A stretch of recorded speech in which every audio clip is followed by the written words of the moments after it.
we saw a week ago, Kimi launched the Chinese open source version of their foundation model, which is, rumored to be as good in terms of output at a fraction of the cost. So, even companies like Anthropic and OpenAI have this AI defensibility question, right? It's sort of ironic, right?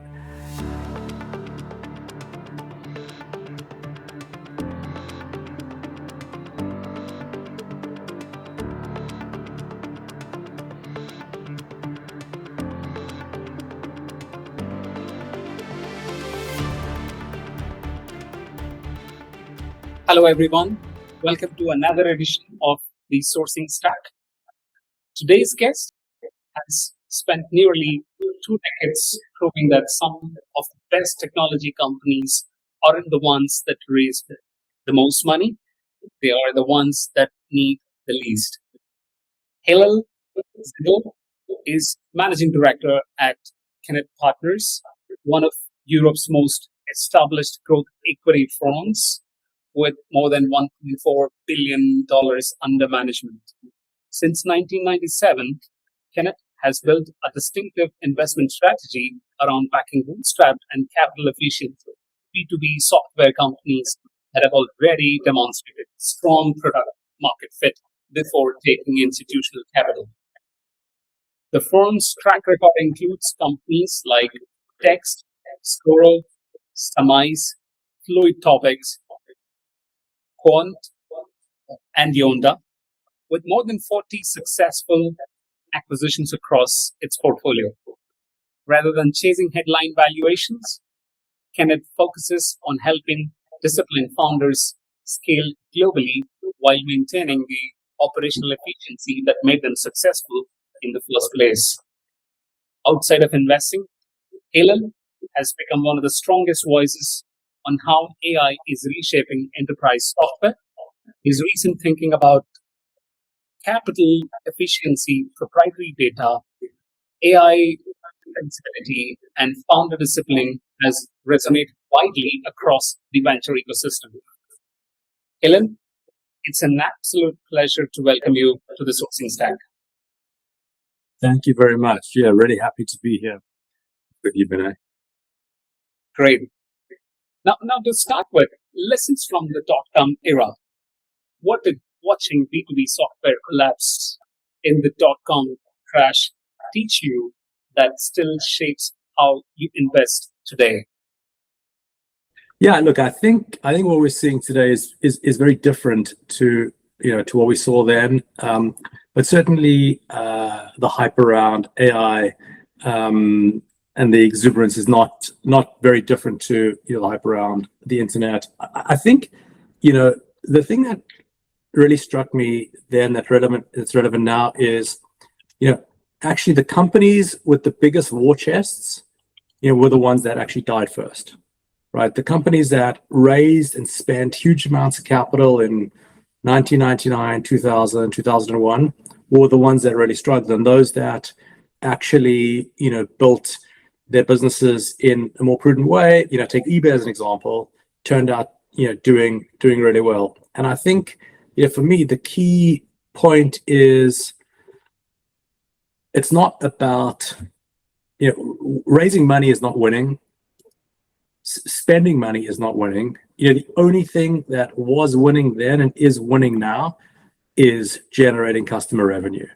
And I think if you can focus really on that, then whatever the market environment is, you can do well. So I think, I would say just really custom validation ultimately is the thing that kind of pays off. All the other stuff, at some point has risk around it. That's a very powerful distinction. Market cycles may change, but the fundamentals don't. Raising capital can create momentum, but it's not the destination. Ultimately, businesses that endure are the ones that solve real customer problems and generate sustainable revenue. Great perspective. Thank you, Hillel. Now, moving on to the founder assessment. What's the earliest tell that a founder has the quality to actually succeed? I think we work with two types of founders. We work with founders that have done it before. They've built and scaled companies previously, and they're on to their second or third or fourth thing. And then we work with first-time founders, really building the largest company they've ever built every single day of their lives. When it comes to repeat founders, I think the key point is just really, can we work together? I think the credibility is usually there, the experience is there. Often they're bringing a team, and so the main question is, how good do I feel, spending the next 5 years of my life working with this operator? In terms of first-time founders or new founders, it's a slightly different assessment. These folks are going to do well, depending on how well they're able to work with folks around them. And so what we're looking for is really a good balance between extremely high conviction in what they're doing, with an ability to change course based on input or on the facts changing. So you don't necessarily want the founder to listen to everything that they hear, right? But equally, you want them to be able to take on board input from others. So it's really a balance between strong conviction in what they believe in, and bootstrap founders have that, right? Because their whole career, everyone has told them what they're doing is difficult and crazy and it's too hard. So you're going to have that. And the question is, are they willing to take input when the facts change, or when they get input from folks who have experience? I think that's a really key tell that you want to know. You want to get on board early on. Interesting. There's often a perception that repeat founders have a clear advantage. But as you pointed out, while experience certainly helps, first-time founders can be equally successful. Ultimately, it's less about how many companies you've built and more about the qualities you bring to building one, right? So a very, very interesting perspective. Now, moving on to the next question, AI investing framework. How do you decide whether an AI company becomes more or less valuable as the underlying models get better? I think this is a really important evaluation that we make when we look at AI businesses. Now, our focus is, we're focused on applied AI. So this is application level AI, solutions serving enterprise and mid-market customers. Now, foundation models are a very important input to your product. I think the real question is this my IP or is this my competitor? Mm-hmm. So if I envisage a world where the foundation model is 10x better, and they can compete with me, that's really a tough place to be. So I think, the way we think about this is, what is the asset that we have that the foundation model enables us to do more with? And in a very basic way, does the data that we have compound the more valuable and get more compound more and get more valuable as foundation models improve? Mm-hmm. And you're looking to create very virtuous cycles. So I collect more data, I collect more outcome information, I feed that back into the model. It's very hard, for that to be recreated. And so we like to look at a business and say, well, okay, there's a base level of either complex workflows, proprietary data, or walled garden data.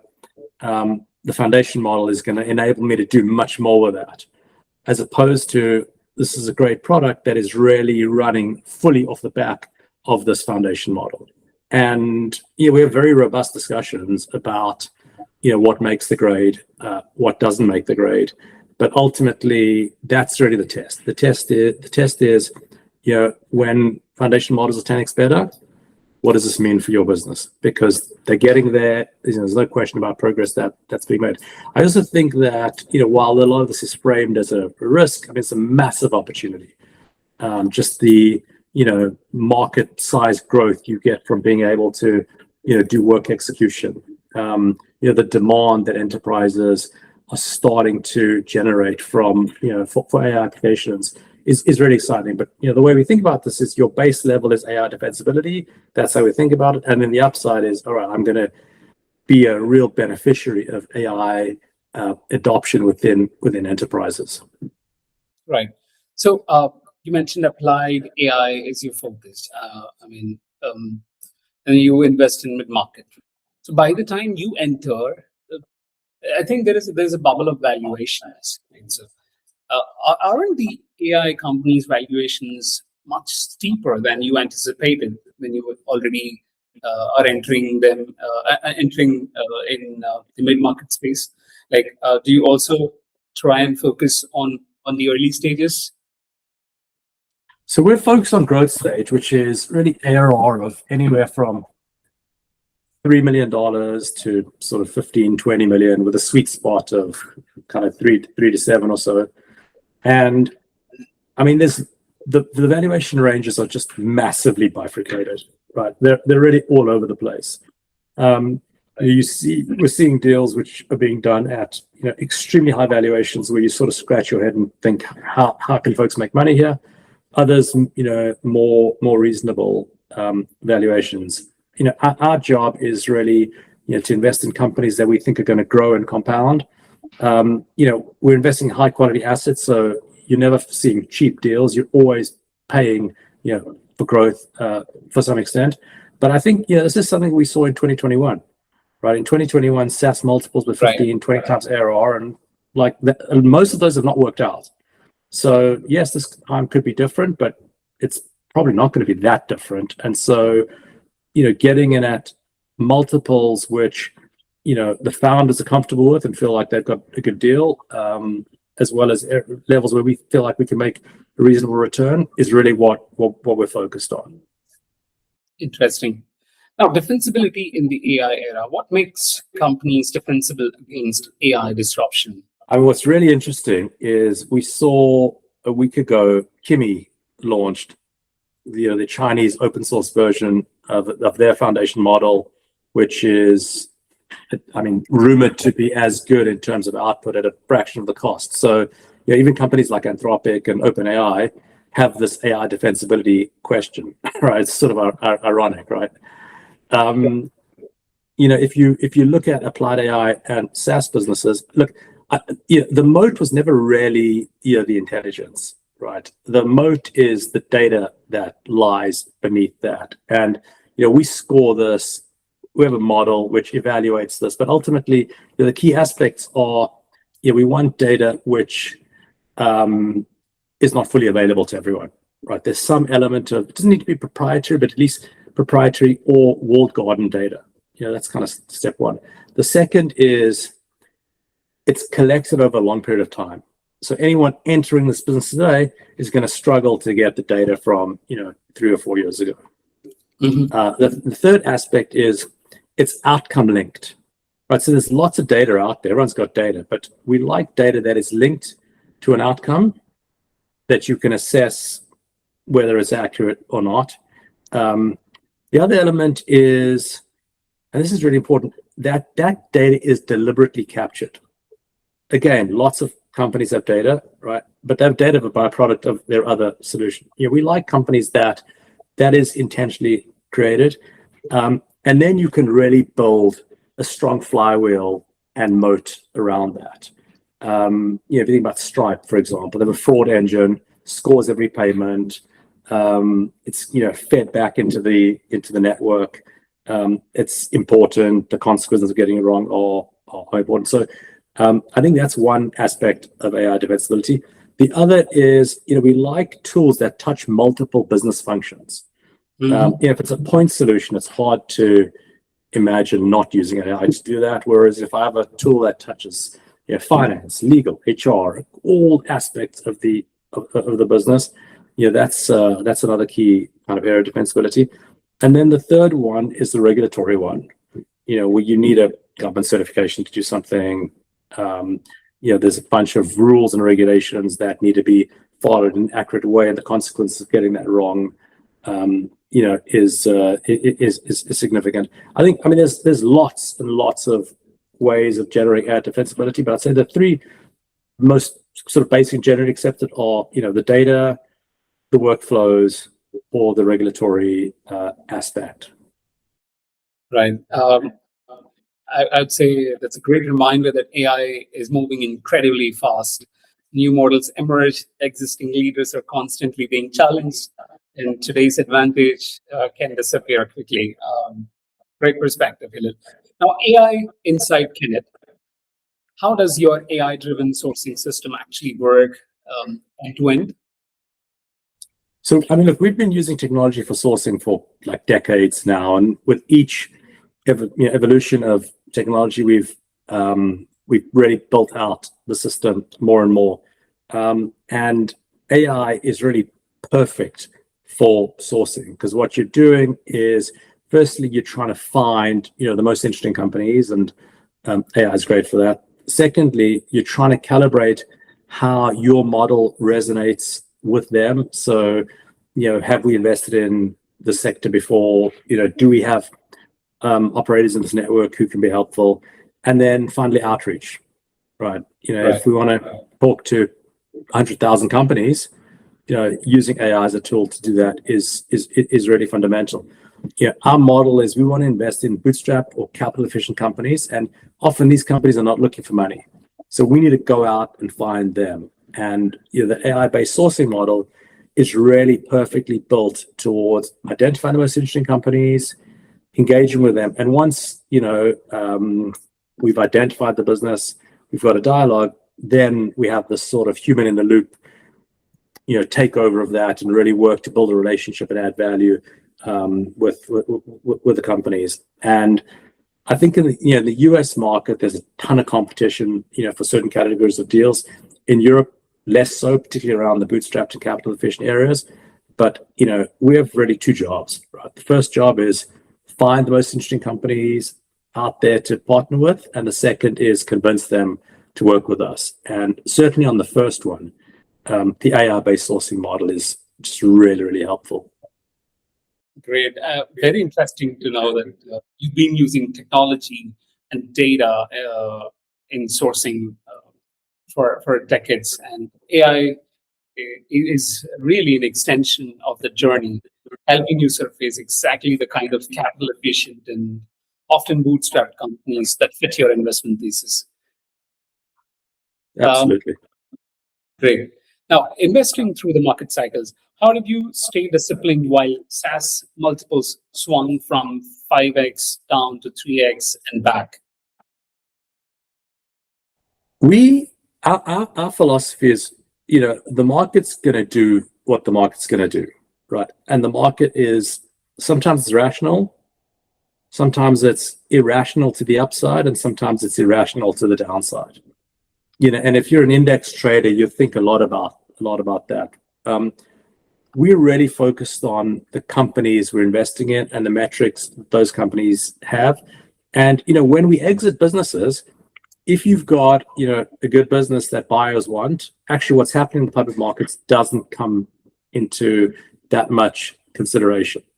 And so in 2021, 2022, when the markets were trading 15x, 20x ARR, and investors were paying 30 times ARR, we stuck to what we thought were the right levels, and we got a lot of deals done at what we consider to be attractive valuation levels. And now in 26, things have flipped the other direction. We think that SaaS multiples are probably lower than they should be. But we're looking at businesses, we're looking at growth rates, we're looking at retention metrics, and we look at strategic value, right? Who are the buyers of this company? Because if we're selling a 20, 30, $40 million ARR business to a multi-billion dollar company, and they're buying us because they want to have this as the second product, which is going to generate hundreds of millions of revenue, then they're not thinking, okay, is the multiple 4.7 or 5.3? They're thinking, what is the value that this is going to add to my own business? And so that's just the way we think about it, right? You can't let what's happening in public markets and comparables massively impact how you think about things. Right. Public markets can swing between, say, optimism and pessimism. I think private market investing gives you the opportunity to look beyond short-term sentiments and stay focused. Yeah, absolutely. Great. Now, category conviction. Why do you keep coming back to finance automation as a category?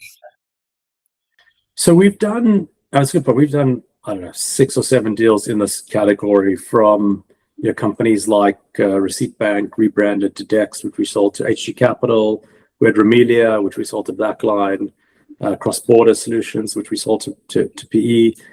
In our current portfolio, we've got Yonder, sales tax automation, Count, and the accountancy automation. We're actually in the process of closing another finance automation deal at the moment. And so, I mean, this really ticks a lot of boxes for us. So firstly, every company has a finance function. There's lots of repetitive rules. It's painful. It's required. It's a must-have. It's not a nice-to-have. Usually very clear ROI. I mean, in an AI environment, it's like the perfect home for data loops. Every invoice, every exception is labeled. An outcome is created that feeds back into the model. It's really well placed for AI, and so we'd love to have 1 or 2 of these deals in every fund, and it just evolves, right? AI has been, the sort of earlier versions of AI we were seeing. Now we're seeing more, foundation model based AI. There's lots of buyers. We typically are able to generate very nice buyer universe. You can generate strategic multiples when you exit these companies. It's not the only thing we do. We do a number of other areas, but this is one where we have a strong focus. We have a great operator network, and so we're always looking for deals around this category. Right. Good example of how investment themes evolve. Now, Kennet, moving on to the next question. Patience in venture. Tell me about a deal where the hardest part was staying patient for years before it paid off. Yeah, I mean, sometimes you have to be more patient than you want to be, right? Absolutely. We have a couple of deals which, I mean, we've certainly been in for longer than we had planned, and I can think of 2 examples where that has been a really, really positive thing. And they all had a similar start, which was good market, things going well, but weak execution. And in order to manage that, these companies need to go through a lot of change. They usually need some element of refinancing. There's probably some management change, and then you need to create a lot of clear blue water between what the business was and all the historical issues and where it is today. And I think what I've learned is there are 2 preconditions to being successful out of a challenging situation. The first one is you've got to have a good team. Right? If you have a good team, they can execute through any negative situation. No matter how tough it is, they're going to get up. The second is good cash management.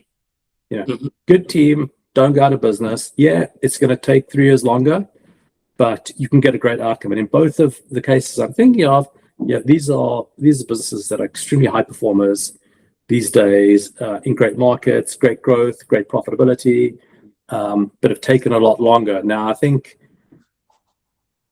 the key, as mentioned, is it's all about the team and cash management. And I think investors will get great returns from these. And it's kind of a key learning that when you run into issues, that's the thing that's going to really matter, in order to kind of get out of them. Lots of deals are easy, right? You invest and company grows at, CAGR of 60% for 4 years, and you sell it and you get multiple. But I think you got to be prepared to put in the time and effort and have the patience to make everything work. And that's really our model. We want all of our deals to be successful, and we spend most of our time, unfortunately, on the ones that are the most challenged, because the ones that are executing and doing well typically need less input and less support. Right. That's a lesson that's easy to say, much harder to live by. Great companies rarely grow in a straight line, and as investors, there are times when conviction means giving founders more time than your original plan. Great. Really, really appreciate your thought process here. Now, enduring investment principles, like what has to be true no matter how hard the environment gets for an investment to actually work? I think a lot of this is common sense, right? And so, the first is like real revenues. Customers are paying because you're solving a problem. Often you'll see companies that have great financials, but the customers are experimenting or it's some temporary thing. It's like it's got to be solving a painful problem for a customer that is going to endure, right? So it doesn't need to be mission critical, but it's got to be important to the underlying customer. The second key thing is retention. Right. Can you keep your customers? Because if there's often a temptation where companies have churn, but they have a low customer acquisition cost. You say, well, that's fine because I make a lot of money and a lot of profit in customers. It's just like the wrong way to think about it. It's like you've got to be able to maintain your customers for a long period of time. Right. The third thing is capital efficiency. We really want to work with founders that think carefully about what they spend money on. There's a cost to every dollar you spend, right? It comes in the preference stack, comes in more rounds of capital. And at some point, when you're working at the spreadsheet and looking at how much you get, that stuff is all going to be factored in. And so really being able to be cautious when you don't know what the ROI on your invested capital is, and be very aggressive when okay, we've got 12 salespeople. I know what the quota achievement is. I'm going to hire another 24 salespeople. Linked a bit to that is unit economics. I mean, again, we want to see stuff that is working, it makes sense, and sustainable. Teams we can work with, right? The day before you close the deal, everything's great. Everyone loves each other.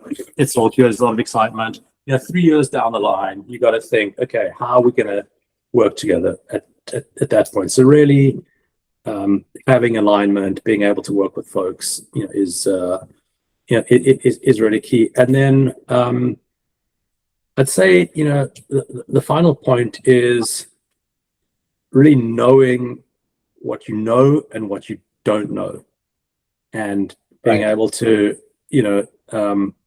other strategies all look interesting. Early stage, just delays buyout, but really understanding that every category has things we have to learn a lot, and we've learned a lot in this growth category, and that gives us an advantage. And really focusing on that makes a lot of sense. And each fund of ours, the philosophy, we've changed the strategy a little bit, but ultimately you want to be in good businesses providing real value to their customers at appropriate entry prices, where we know that there's strategic buyers who 3-4 years down the line are going to want to acquire the business. We aim for good returns on all of our deals. We're not trying to get 50x and taking a ton of risk and having a lot of losses. And so this philosophy really feeds into the kind of companies we're investing in, the founders that we're partnering with. Really interesting. I enjoyed this perspective when it comes to common sense, building something customers genuinely pay for, solving a real problem, and retaining those customers and growing with discipline. Those fundamentals seems to outlast every technology wave, which brings me to my final question. Looking back, after nearly 2 decades at Kennet, what's one belief about building great software companies that has never changed, even as technology, markets, and AI have transformed around us? Yeah, I mean, I think there's a few things, but I think if I were to put it down to one thing, it's really who you choose to partner with. It's all about the team that you're choosing to partner with. The future's unpredictable, right? Anyone who tells you they know what's gonna, what the world's gonna look like in 24 months' time, I think is overly optimistic. And so, if you work with folks who are high integrity, hard workers, committed, nimble, able to adapt in changing environments, you're going to get to a great outcome. So I think if I were to pin it down to one thing, I'd say it's, the folks that you choose to partner with. Great. Hillel, thank you so much for joining us today. I think one of the biggest takeaways from our conversation is that while technology, AI, and markets continue to evolve, the fundamentals of investing remain remarkably consistent. Back great founders, solve real problems of customers, build capital efficient businesses, and stay patient. Thank you for sharing your experience and the lessons you've learned over the years. We really appreciate your time, and I'm sure your insights are incredibly helpful for our audience. Thank you again, and we look forward to speaking with you again soon. For everyone joining us, thank you so much, and we will meet again in the next podcast. Great. Thanks so much. It's been great to talk to you.